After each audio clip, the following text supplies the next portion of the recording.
She only wanted to save her husband's life, but within minutes she found herself face to face with a security guard's taser, her world spinning out of control. What happened next in front of a crowded emergency room would not only shake the guard to his core but leave everyone watching in stunned silence. If you love your mom and dad, hit that subscribe button right now and show some love to her, because this is one story you won't forget. Emily Harper never imagined that a routine drive to the emergency room would turn into a nightmare that would test her strength, her marriage, and even a stranger's humanity. Her husband, Daniel Harper, had just returned home from deployment overseas. Daniel was a decorated Marine, proud of his service but carrying scars, some visible, some invisible. That night, he collapsed in their living room, clutching his chest, his face pale as the life seemed to drain out of him. Emily, panicked but determined, rushed him into the car and sped toward the nearest hospital. Her only thought was simple: save him. When she pulled up to the ER entrance, Emily leapt out, screaming for help, while trying to support Daniel's heavy frame. Nurses rushed forward, but in the chaos, hospital security stepped in, misreading the entire scene. The guard, a broad man named Officer Bradley, thought he was seeing a volatile situation, an agitated woman shouting and dragging a struggling man toward the doors. He didn't see a wife trying to save her husband. He saw a possible threat to his hospital. "Ma'am, step back." Bradley barked, holding his hand out as he moved quickly into position. Emily was frantic, waving her arms, pleading for help.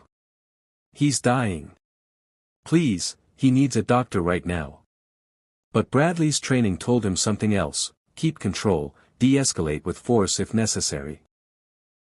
His eyes locked on her trembling hands, her raised voice, and he mistook desperation for aggression. Daniel collapsed on the ground just feet from the ER doors. Emily bent down, sobbing, cradling his head and calling his name. Bradley drew his taser. "I said back off, now." His voice cut through the crowd of onlookers that had started to gather. Emily turned, shocked, staring down the yellow weapon aimed directly at her chest. She raised her hands slowly, tears streaking down her face, and in that moment, the world seemed to stop.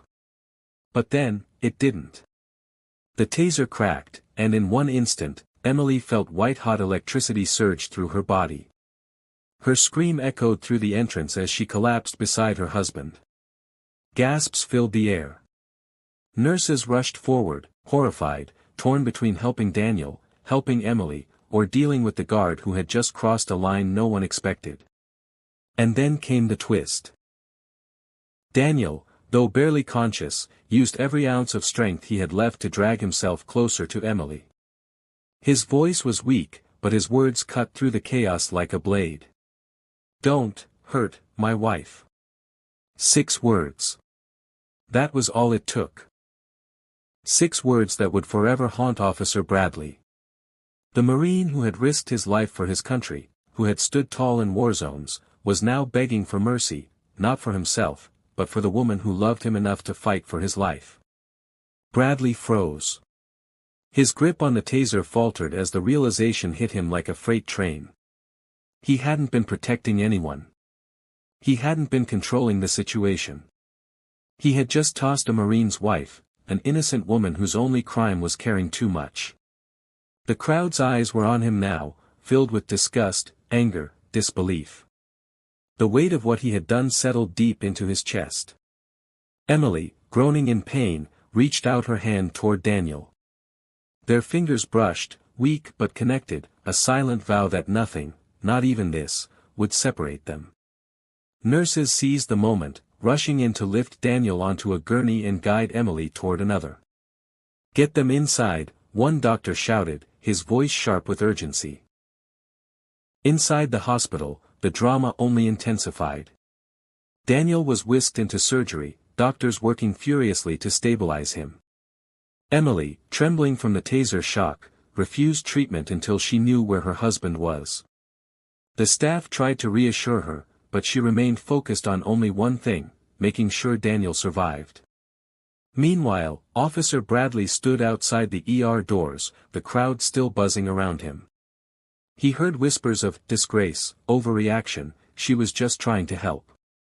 For the first time in his career, he felt shame so heavy it threatened to crush him.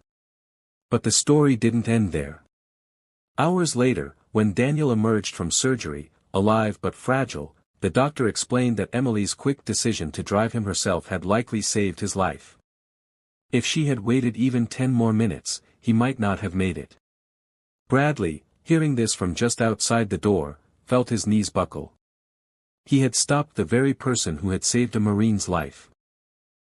Racked with guilt, Bradley went to the waiting room where Emily sat, still pale and shaken, holding Daniel's dog tags in her hand. He approached slowly, his eyes lowered, his voice unsteady. "Ma'am. I was wrong. I thought I was protecting people, but I didn't see the truth. Your husband's words, they'll stay with me forever." Emily looked up at him, her eyes red from crying. "All you had to do was listen," she whispered. Those words stung more than any punishment could. In the days that followed, the incident spread through the hospital, then the town, and soon across the country. Videos recorded by bystanders surfaced online, showing the exact moment a security guard tossed a Marine's wife in front of an emergency room. The outrage was immediate. Veterans spoke out, families spoke out, even other officers spoke out. But amidst the noise, the heart of the story remained simple: a Marine's love for his wife, and her relentless determination to keep him alive. Emily and Daniel eventually spoke publicly, not to condemn but to remind people of what really matters. "When you see someone in pain," Emily said at a press conference, "don't assume the worst. Don't jump to conclusions. Listen. Care. That moment could be the difference between life and death."